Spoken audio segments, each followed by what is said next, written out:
Greetings comic book fans and welcome to my comic book reviews for the 4th week of April 2015. Another big haul this week of books to review. The way I'm going to work it is we're going to start off with Marvel, then we're going to review the books from the Indys, then I'm going to review the DC books, as I think it's like the 3rd week of Convergence, so we've got a lot of Convergence books. And then it will be Pick of the Week, and we'll close this bad boy down with Company of the Week. So without further ado, let's get into those reviews.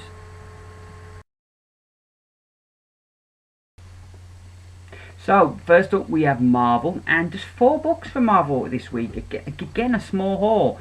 Seems the last few weeks my hauls from Marvel are getting smaller and smaller. We have Star Wars issue number 4, written by Jason Aaron with art by, I can never remember first names, I'm terrible, John Cassidy on art. Again, I'm just really enjoying this book. Every time I read it, it takes me back to my childhood. And I'm making lightsaber noises and Darth Vader breathing noises and stuff. It's just a really great slice of Star Wars. There's some great moments in the book. I like always seeing Jabba and Darth Vader together, because I think that's just such an awesome pairing, two really strong characters. And seeing them together is just awesome. Also, Vader just totally does not get negotiating, and he goes in and says, "This is what we want, give it us, and we let you live." You know, there is no negotiating. It's just, this is how it is. I probably could do with Vader when I take a job and you're negotiating wages. Have Vader there, you know, to negotiate your hours and wages would be pretty cool. I also really like how everything is kind of heading to Tatooine. We can see the different aspects of the story. People, you know, looking, you know, we've got bounty hunters and people with grudges looking for people, and it's all kind of centering on Tatooine, and I really like that. Luke also has gone on a bit of a journey, because like he was a bit more of an accomplished Jedi, even though he wasn't there yet. He was more accomplished when we meet him in Empire.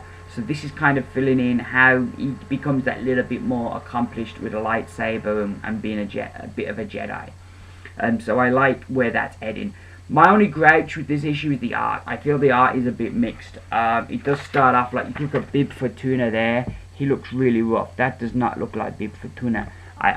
You know, and I think, like I showed you this picture here, which is great, but I felt the Gamorrean guards looked a bit off.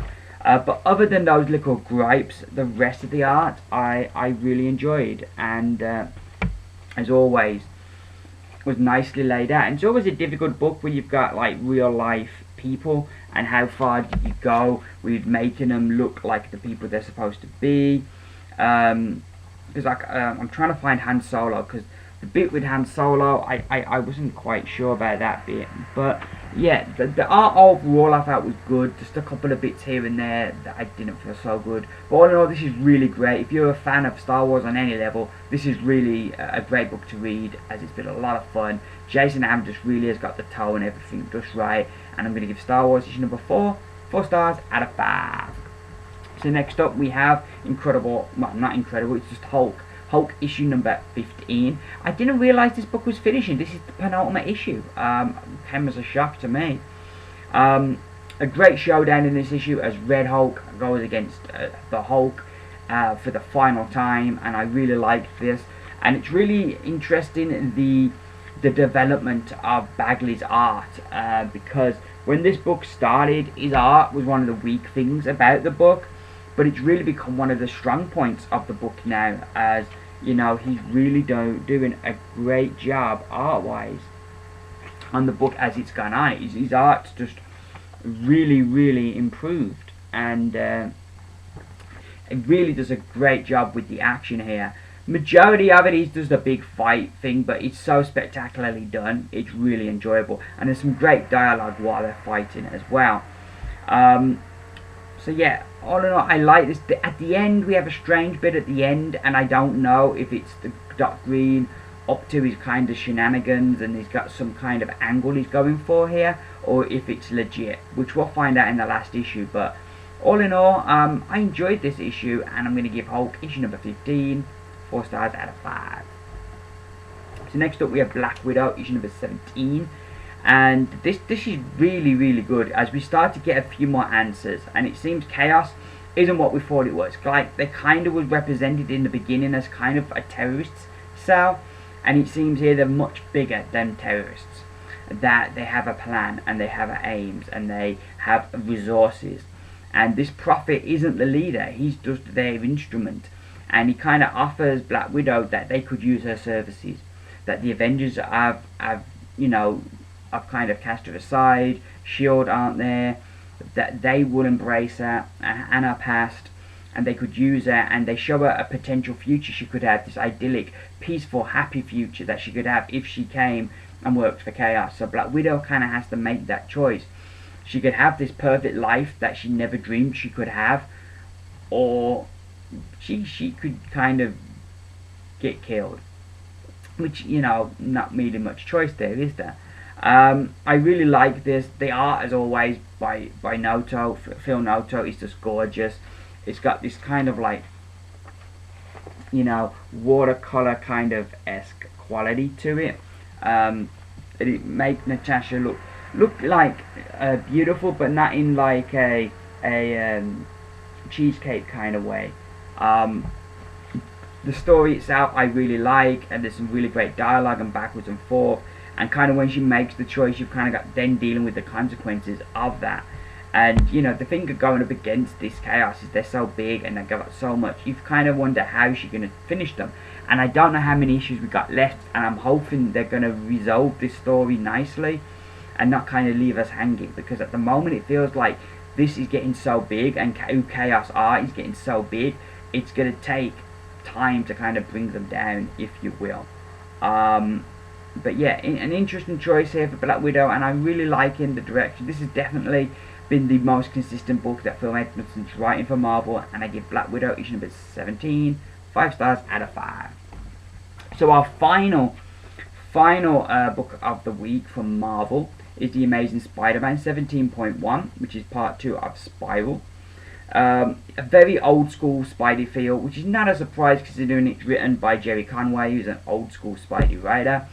I like the kind of story here, as Rafe, as kind of in her job as a police captain, she's kind of fallen off the path of law and order, seeing that it's not working, the system, so she's trying to go outside the system as Rafe, and Spider-Man's kind of the angel on her shoulder, trying to tell her, no, you need to go this way. And we've got Mr. Negative, who's the kind of devil on her shoulder, saying, no, here's this information you need to get these people. So I really like this. I also like the spin that the judge that we found out was buying drugs from Tombstone, and that's why he let him off. We find out what them drugs were for, and we get a bigger story there. But like at the point where Rafe is, there's just no compassion, and I really like where the story is going, and it's interesting. This wasn't as great as the first part, but it still was very interesting, and I like the old school Spidey feel as well. Interesting journey for the Rafe character, and I'm really interested in where it's going to go, and I'm going to give The Amazing Spider-Man 17.1, 4 stars out of 5. So those are my Marvel books. Next up, we're going to review the books from the Indies.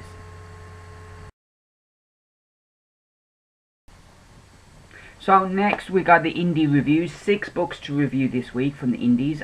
5 are Image books and 1 from Valiant Comics. So first off, we got 3 books that are kind of been out about a month, a few weeks. So first up we have Chrononauts issue number 1 by Mark Millard and Sean Murphy. This is kind of a time travel story. We start off with a bit of a mystery as they find this pyramid, and inside this pyramid they got like a fighter jet. And it's like, well, how on earth? And it's kind of this mystery, and it drives this scientist called Corbin Quinn, and he brings in Danny Riley because he's created a time machine, but he needs to make it smaller, and Danny Riley is an expert at making things smaller, and together they create a time machine. And it's kind of like on the cusp of like this great mission that they're going to be the first people that travel through time. And Corbin realizes he's got no one to share this with, that he's been so focused on this moment for so long that now that it's here, the people around him have all gone because he's focused solely on this one thing. So anyway, he goes through and something goes wrong and he gets lost. So Danny, he's like, I'm going through to save him. And they're like, no, no, no, you can't. But he's like, he's adamant. He's going through to save his friend. And that's basically the whole setup of this issue. This is where the book's going to go now. That Danny is going to travel through time until he finds Corbin and bring him back safe and sound. Really good book, really great. Sets up this nice little mystery with like the plane in the pyramid and what's happening there. But also really gets us to know our two characters, our main characters, Corbin and Danny, and the friendship that exists between them. Really good book, really enjoyed this. Definitely, if you like your sci-fi, it's well worth a look at. If this is an example, this is going to be a good series. The art as well by Sean Murphy is brilliant, and I just really I fell in love with the art. I don't think I've read anything with Sean Murphy before. I've heard a lot about him, but I don't think I've read. Did he do that one with Scott Snyder? That one in the future. Did he do that? Was that Sean Murphy? But I only read the first issue of that. But yeah, so I've not really know too much about Murphy, but I like his art here. Millard's script is just brilliant. All in all, this is a great setup for the first series, and I give Chrononauts issue number 1 5 stars out of 5. So next up we have Nameless issue number 3. This is the current issue of the series. I've added this to my pool. I'm really enjoying it. Basically the gist of the story is this meteorite is going to hit the Earth, and they found that it's got these strange symbols on it. So they bring in a magic expert, and they're going to go and they're going to use a rocket to push the meteor off target from Earth, so it won't hit the Earth. And once that's achieved, they're going to examine this artifact that they found on there, and they're going to go in and, you know, find out what it is. Last issue we kind of learned the history that there is this big war between good and evil, and this meteorite is a weapon that's left over from that war, and that there was another planet in our solar system that was destroyed during this war, going right back, and so this meteorite is a weapon, so that even makes it even more dangerous. Added to this, the guy who owns the company that's sending this spaceship into space is a bit insane, as he's released this homicidal woman who's been possessed from trying to decipher the readings from this meteor. She's kind of been possessed by something, and he releases her on the space base. So the ship's gone off, not knowing back at base that everybody's dead, and they're kind of doing their mission this issue, and you know, and it's really good. I'm loving the art in this. I've not read too much from like Grant Morrison, because you know, things I like, things I don't like. So Chris Burnham is an artist I've not seen very much, but I really do like his art in this series. And you know, even if I didn't understand what's going on, I think I'll probably still get the book, because I'm just enjoying the art. It gets a bit gruesome, as it all goes a bit weird, as you'd expect for a Grant Morrison book. But I'm thinking I'm following it. They've definitely opened up something here that I'm looking forward to finding out more about. It does go off a bit weird. The last page is a bit of a brain buster, but overall I'm enjoying it. Overall I'm understanding it. I'm loving the art. So yeah, I'm going to give Nameless issue number 3 4 stars out of 5. So next up we have Chrononauts issue number 2. And yeah, first issue we thought we've set this up. He's going to go back, he's going to find his buddy, and they're going to kind of have this adventure as he tries to get him back to his right time. No, the story doesn't go there at all, and it turns out that Corbin kind of has just started messing about with time, and he's travelling all through time, and he's building armies and empires, and he's just having a great time. That he's tired of being the responsible one. He's tired of kind of living his life for other things, and himself, his own personal joys are kind of sacrificed. So here he's just been totally selfish, and he's trying to convince Danny to join him in this thing of just traveling through time, sleeping with women and having fun blowing stuff up. It leads to some really nice sequences in the book, and just takes the book in a direction I never expected it. by the end of the issue, you can see the decision that they make, that things are starting to fall down. And I'm really excited about the direction of this book, because it's 2 issues in, and it's got in a place I didn't expect. Not in my wildest imagination did I expect them to go here. Once again, Sean Murphy's art is just brilliant. Like, you open this first page up, and you know, it's supposed to be in like the 1500s, and you've got like, yeah, 1504, and there's like cars and all sorts going on. The art, again, like I say, is brilliant by Murphy. I really, from a guy that I hadn't really seen too much of, it's nice when you hear hype about something and then it lives up to the hype, and his art is definitely living up to the hype. Really like the series, really liking the characters, really interested in where we're going to go, because on the evidence of this issue, ain't no use even trying to guess, because it just goes off in its own funky direction. But yeah, Mark Millar's a writer who's definitely having a renaissance lately, and this is another really great book from him, and I'm going to give Chrononauts issue number 2 5 stars out of 5. So next up, from this week's Miniature Books, we have Lazurus issue number 16. This is a kind of like one-shot issue. We met Sister Bernard during the second arc with the story, the Lift story, and this issue we kind of follow her and see what her life's like, and kind of the price she pays for being able to help people and travel freely in the Carlisle kind of territory.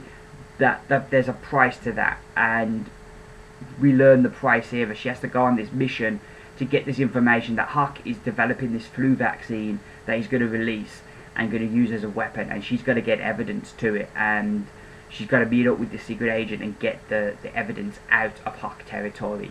So we got a really good story that looks like it's going to join up with the main story, even though it's a kind of one-shot deal.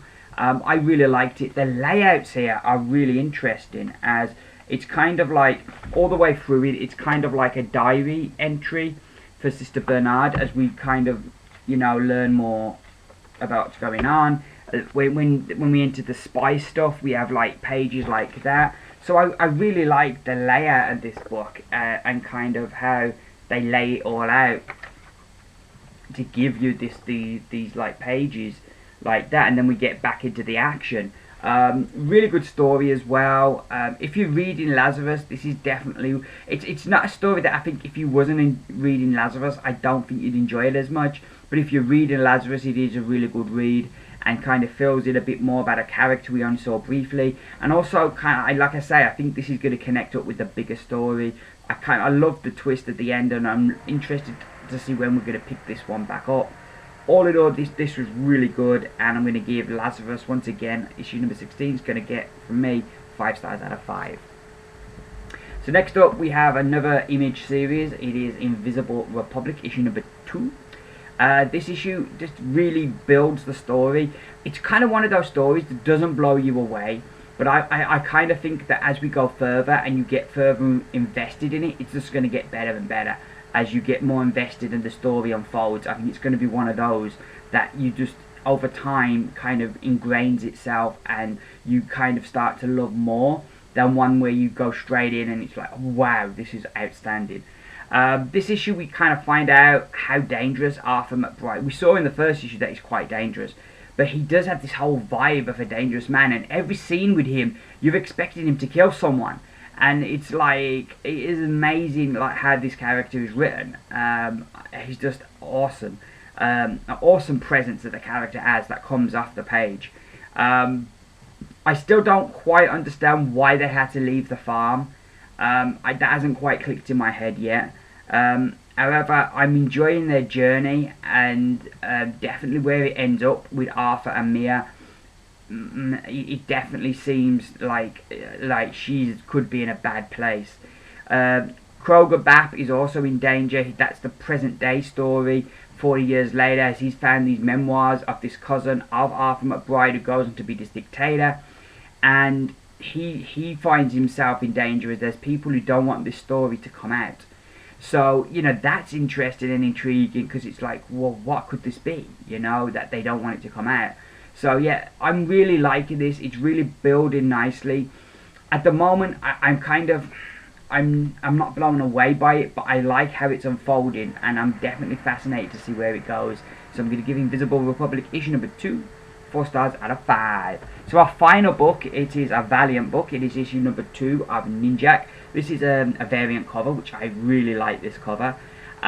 This issue, again, it's another one of those, like I just mentioned with Invisible Republic, I like it but don't love it. With Ninjak, the times I've seen him before, he's always been all action, like just assassinating people or fighting, and there's always been loads of action.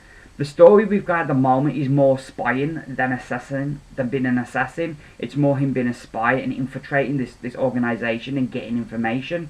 So there isn't as much action as probably you'd come to expect from Ninjak, reading him in other things. You know, I'm still quite new to Valiant, so I don't know the characters that well, but kind of that's the expectation I went in with Ninjak, and it's a different series than I was expecting. Certainly the end of the story definitely suggests that next issue we're going to have some action, and that's going to be cool. As at the moment they don't kind of connect the character he's portraying that he is Ninjak, so that's interesting, and I'm definitely forward to the next issue. I like the scenes between him and his butler from his childhood, and it's kind of like, imagine, you know, Batman Bruce Wayne, if he was raised by Alfred, and Alfred was an evil bastard who, you know, intimidated him and beat him. That is it's kind of giving a nice layer. I like how they're using which seems to be a thing at the moment, where they're using like a scene from the past to kind of illustrate something that's going on now. I like the art layout in the main story, as you know, we have the art itself is really good. As he's infiltrated this organisation by becoming a member of their board. But then we have this like scene here from his childhood laid out as a book.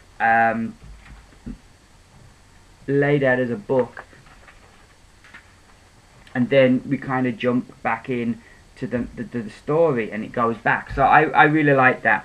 I also really like that we got 2 stories here. We've got the main story, then we've got the Lost Files, which is like Ninjak before he was Ninjak. He's just basically Colin here, and he is just starting out as a spy. And I really like that story, showing him different than he has this mission to kill someone, and he can't complete it. And the reasoning I liked. And I'm really interested to see those Lost Files and see him become the Ninjak we know. And that's going to be really interesting. All in all, I enjoyed this. I think next issue is the issue where things are going to explode into action. But this was another solid issue, and I'm going to give Ninjak issue number 2 4 stars out of 5. So those are the indies. Next up, it's going to be a Convergence dose once again as we hit DC Comics. So, DC is next up, and we're going to kick things off. We've got 7 DC books to review. The first book is the only book out of all the books that isn't connected to Convergence. It is Batman 66, issue number 22. I really like that cover. As you can see, we've got a Penguin story this month. No Jeff Parker writing this month. We have, I want to get the dude's name right, so I'll find it. We have Mike W. Barr writing instead. And you can tell the difference. I think Barr does a good job. He gets the verbiage, which I think is very important to making this book work. He does get the verbiage spot on, but I just felt there's a certain humour that Jeff Parker writes with. He's not taking the mick. It's kind of like this, you can tell there's love for the old show, and it's kind of that style that you kind of laugh at stuff that it would work at the time they were doing this series. But now it kind of would seem a bit absurd, but it works in the tone of the series. And I just felt that Barr doesn't quite get that as much. Even though he does write an enjoyable story, and I liked it, and it felt an authentic piece of Batman 66, and I like the whole, how it all turns out. And it's kind of like, it does feel like an episode in where you get Batman gets thwarted, and then he comes back and wins at the end. So it does feel like an authentic piece of the TV show, taking the structure of the TV show and using it for the book. Art-wise, I don't know if it was the art or the colouring, but it didn't seem right. Usually it's a lot brighter, the colours. Here it's quite dark in tone, and I guess that just didn't feel right, because the whole series, this series, it's all the way through, it's been a very bright, kind of colourful book, and I felt that, I think the art would have probably had a different feel if it was a bright, colourful book. So I don't know which hurts it, if it's the art or if it's with the colour, and it would be interesting to see this with a brighter colour palette. Would be really interesting. So yeah, and like I say, enjoyable story, but not the best issue that I've read. But I'm going to give Batman 66 issue number 22 3 stars out of 5. An interesting thing on a side note, for those of you who have little ones, in the back of the book, they have this, they have these like pages at the back that look like for kids. So I don't know if this book is now not aimed at adults, if it's aimed more, because it's an all ages book. So I don't know if they're changing who they're aiming this at, because it's a digital first series, but like the adverts in the book as well, this issue seemed a lot more kid orientated than your other DC books. Like things like that, like Uncle Grandpa has been advertised in here. So I don't know if they've suddenly, because the thing about it, it is great in that way. This is a book you could read with your kids, because it is set in its time, so it's in innocence in it. There's an innocence to it compared to a lot of modern books. But at the same time, I don't know if kids would know this version of Batman, and if they might not get if everything might not work for them. So I don't know, but yeah, 3 stars out of 5 for me for that one. Next up, we have Convergence issue number 3. I'm just not buying this series at the moment. I'm just not digging it. I really want to enjoy it and like it, but for me, the big problem for me is I've not read Earth 2 for a while, and so there's a lot of characters in this book I don't know, and they've introduced other characters as well that I still don't know. In the back of the DC books this week, they're talking about this DC 1 Million story by Grant Morrison, that apparently a lot of the characters that we're reading in this Convergence book are from that series. And so because I've never read that series, a lot of these characters I'm just like, I'm not caring about. And when you've got characters you don't care about, you're not caring about the story. There are some interesting stuff here. You know, art wise it just looks like a DC book, but there is like I'm trying to find the Kandorians fighting Telos is a really good scene. I'm trying to find a nice picture of it, but I can't. Yeah, it shows up in Kandor and they attack him, which does not end well for the Kandorians. Or Kryptons, because it's from Krypton, isn't it, Kandor? We then have this nice kind of fight scene where the Earth 2 Batman and Dick Grayson, and I don't know what Earth they're from, but there's all these like Bat villains, and that have all teamed up, and the Earth 2 Batman has to fight them all. But he's run out of like the chemical that he injects himself with that keeps him young, so that isn't going well. Yeah, like I say, so it does, we have a death in this issue, but like, because I've only read this character for like, this is the 3rd issue, I haven't really become that connected with him, and I think that's a thing with a lot of this book. I'm just not connecting with it. And like I say, it's not working for me so far at all. I would have rather, I'd like to see a mixture of these characters, and some characters from these different worlds kind of getting through the gap and teaming up to kind of find a way to beat Talos, while the other characters kind of fight and try to keep Talos entertained, while this other group kind of try and infiltrate and find a way to beat him. I think that would have been more interesting, but what do I know? All I know is, for me, this isn't working. And I'm going to give Convergence issue number 3, because there were things in this issue that I like, the Bat villains battling the Earth 2 Batman and Dick Grayson, like the Kandorians fighting or Kandor fighting Telos. Those were good moments in the book. That kind of did help lift it up, even though there were too many characters in the book that I don't care about. So I'm going to give it 3 stars out of 5. So, get all that negative energy out of me and get some positivity in, as we have Batman and the Convergence, Batman and the Outsiders, issue number 1. The previous 2 Convergence Batman books I've read have been very bad, and I've not enjoyed them at all. So I was really pleased when I read this issue and really enjoyed it. Art-wise, I liked it. Story-wise, I liked it. Like, one of the problems with these Convergence books is the formula is the same for each book. You know, you have, you introduce the characters. You introduce what they've done for the last year on this planet, under the dome with no powers. You introduce the speech and they get their powers back, and then they gonna fight somebody and end. So like every book kind of, it follows that format.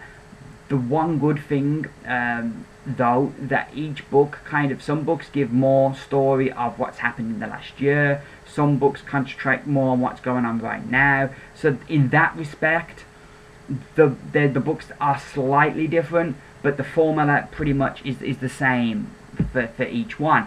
And when you're reading a lot of these one after the other, that can get a bit kind of wear you down, kind of, because you kind of know where the story's going.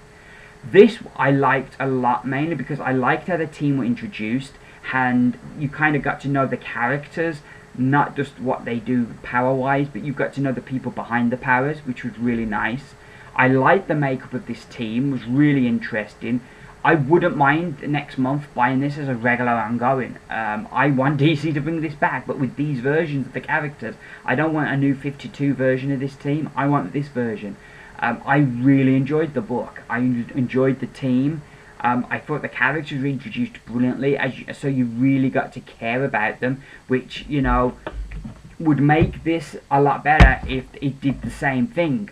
Introduce the characters in a way that makes you care about them. And this does. It gets under the skin, the uninteresting makeup of a team. I still say these bits at the back could be better served at the front, so that you go into the story knowing who these are. But yeah, I liked the structure of this story. Art-wise as well, like I said, I liked it. I thought it had enough vibe that it had a retro feel, but it also kind of felt modern, if that makes any kind of sense. So yeah, I really enjoyed this whole story. The best Batman Convergence book I've read yet, and I'm giving Batman and the Outsiders Convergence issue number 1 5 stars out of 5. Next up we have Justice League of America, or Convergence Justice League of America, sorry, issue number 1. This is the Detroit Justice League, who I knew nothing about. Again, at the end of the book I read the last 2 pages. I should just skip to them now and read them first. This really helped me understand who the team was and where they came from and why they were together. And I think that would have been so much better served at the beginning.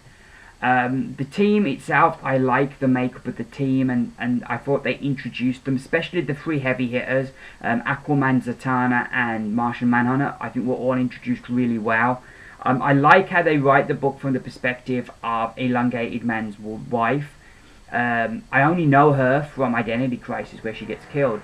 So, like, this was really interesting for me to see her and her husband when she was alive and the relationship that they had. So, I really liked that seeing that.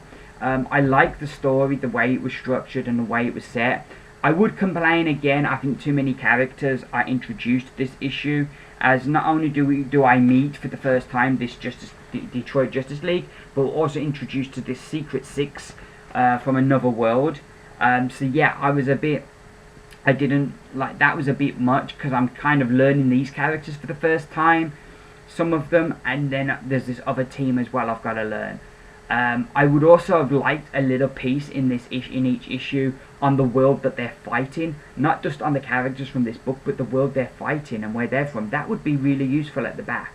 If at the front they had, like, the Justice League for this issue, you had them introduced, and then at the back you had a piece with whoever they're fighting, so going into next issue who they are. because that for me is one thing I'm struggling with as well. I don't know all of these worlds, so you know I'm kind of struggling about who these characters are and which world did they come from.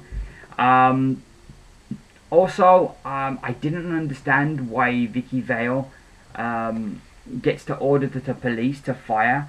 There's this like the scene here where the Secret Six turn up, and she orders the police, and Commissioner Gordon's right there, and she's ordering the police to fire, and I'm like, why are they listening to her? She's a reporter. So there were little bits and niggles with the story, but overall I liked it. I liked the art, I liked the characters of the Justice League. I did feel there were too many characters introduced this issue, but that's the nature of the beast, I suppose. But overall I enjoyed this, and this was another one I wouldn't mind seeing as a new monthly book, because I really like this team, and these versions of these characters as well were really good. So I'm going to give Convergence, Justice League of America, issue number 1, 4 stars out of 5. So next up, moving right along, we have Convergence, the new Teen Titans, issue number 1. This was one of the books I was really looking forward to, not only because I've not read much Teen Titans and it's got Disco Dick Grayson on there, but also because it's Marv Wolfman, and I've heard so much about Marv Wolfman's Teen Titans and how much he did with those characters in that book. I was super excited to see him write them again. Then you've got Nicholas Scott on art, and so that this was one of the books I was really looking forward to. Love that cover. I don't know who does that cover. I think it might be Nicholas Scott, I'm not sure. But yeah, so I was really looking forward to this. And I got into it, and the story just feels a bit disjointed. I didn't quite, scenes just don't feel like they connect, and it feels like it's in the wrong order, and things just don't work, right? So, reading it, I was a bit disappointed. Again, there's a lot of characters that are introduced.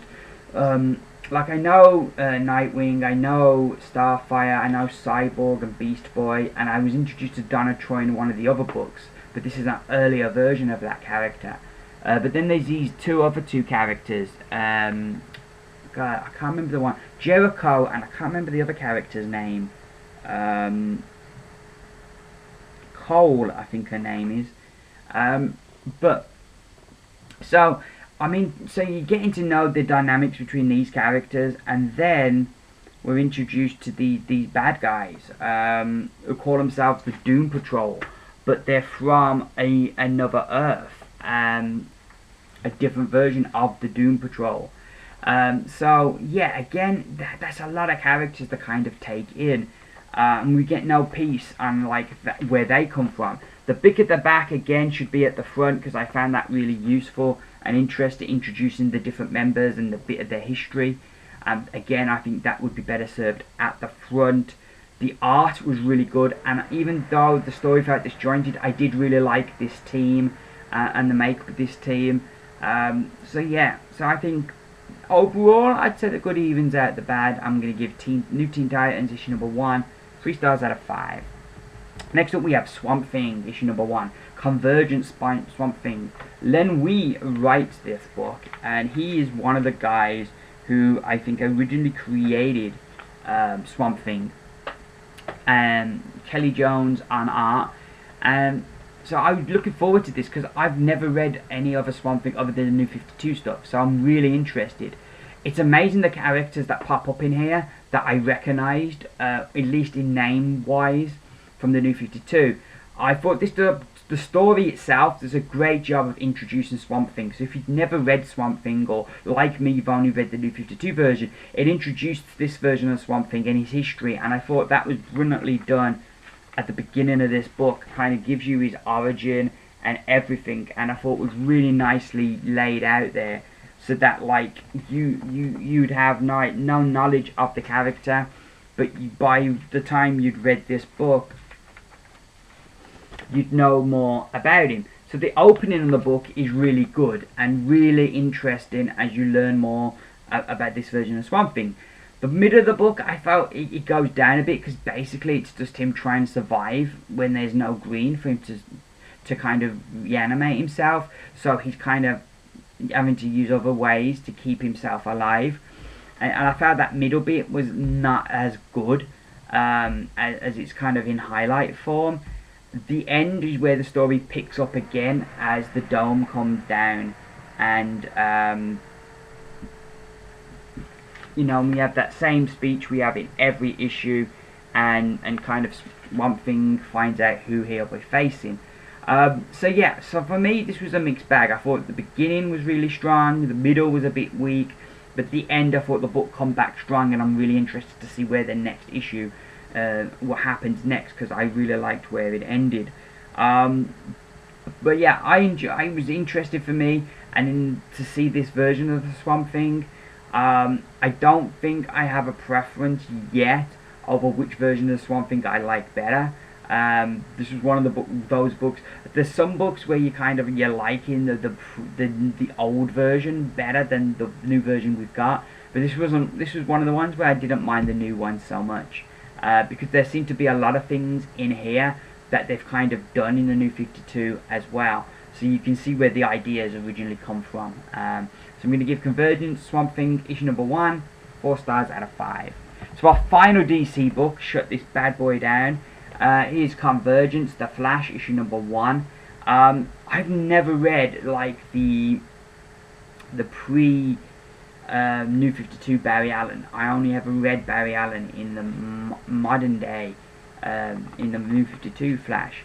So I was really interested to see him here. And the thing for me with all of these is some of them they kind of just gloss over why they were in Gotham, and I like that some kind of introduce it. This is a very character driven story, as we kind of follow Barry and kind of learnt how he's coped for the last year. Now that he can't be a hero and make a difference, what has he done? And it's really a nice character study of the character of Barry Allen, and in that respect it's very interesting. If you're looking for action, there's not much here, and kind of the formula, like I say, is the same. I think the art kind of hurts the story a bit here. It's not that the art is bad, and I don't know how original Barry Allen was supposed to look, but we have this scene here that builds up to that he's having a cup of tea with Bruce Wayne. But when we flip to the other side of the table, it doesn't look nothing like any Bruce Wayne I've ever seen. So yeah, art-wise, I thought it wasn't that it was bad art, it's just the character didn't look like how he's supposed to look. So yeah, that was a problem for me with the story. I also then we're introduced to a character at the end, which I'm sorry I'm going to spoil this. And he calls himself Superman, but I don't know who he is and what Earth he's from. I don't know if I should. But overall, this for me was mixed. I liked the character study of Barry Allen, and that was really interesting. And kind of being in his head was interesting. But yeah, I did find some of the story confusing, some of the art confusing, and some of the colouring as well I wasn't too enamoured with. And the character at the end was another disconnect for me. One thing I will say is reading this whole kind of stuff here, it seemed a lot more confusing. The old Flash, Barry Allen, his history seemed a lot more confusing than the current one. And the whole thing with him, his mother being killed by the Reverse Flash, is that a modern thing? Because in here he talks about his mum and dad being alive and going to visit them. So is that a modern thing? Is that something that come about in the modern age with Reverse Flash killing his mom? Or is these the parents that raised him? I don't know. But anywho, I like I say, overall I enjoyed this. I'm going to give Convergence Flash, issue number 1, 3 stars out of 5. So those are my DC books. Next up, it's the pick of the week. So here is our pick of the week for the 4th week of April 2015, and it is Ivar Timewalker, issue number 4 from Valiant Comics. And this was the issue where, this was a book I was enjoying, but this is the issue where it went from a book I'm enjoying to a book I love. Really great closure to the first arc. Last issue we saw Neela Seti the girl that Ivar kind of time jumped with, she left him in prehistoric times as she went off to save her father from dying. You know, which, because Ivar told her you can't mess with time, and she kind of found out that you can. So now she's going to do this thing. So this whole issue is her trying to stop her father from dying. But every time time kind of does something happens that stops her from being able to give this information that could save her father's life. Because basically what happened, he had a crash, and they injected him with anesthetic, and he had this rare condition where he reacted badly to the anesthetic and died. And she needs to tell them about this condition so that they can save him. But every time she tried to travel to the point, something happens, and she's traveling over and over again to try and set this thing right, and over and over again it doesn't work. And kind of so we get a brief cameo from Ivar of him in the past, and that there's a bigger plan here, and that it's not gone the way he wanted, and there's something bigger going on here with Ivar and why he wanted Neela. By the end, kind of the story has come full circle with Neela's story, and we see how she becomes this future version of herself as she's going to try and break time to save her father.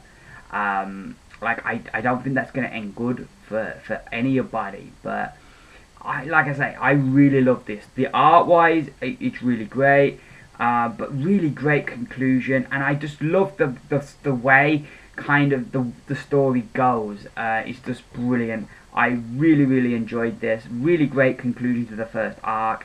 Definitely well worth checking out when they bring it out in trade. I give Ivar Timewalker issue number 4 my pick of the week.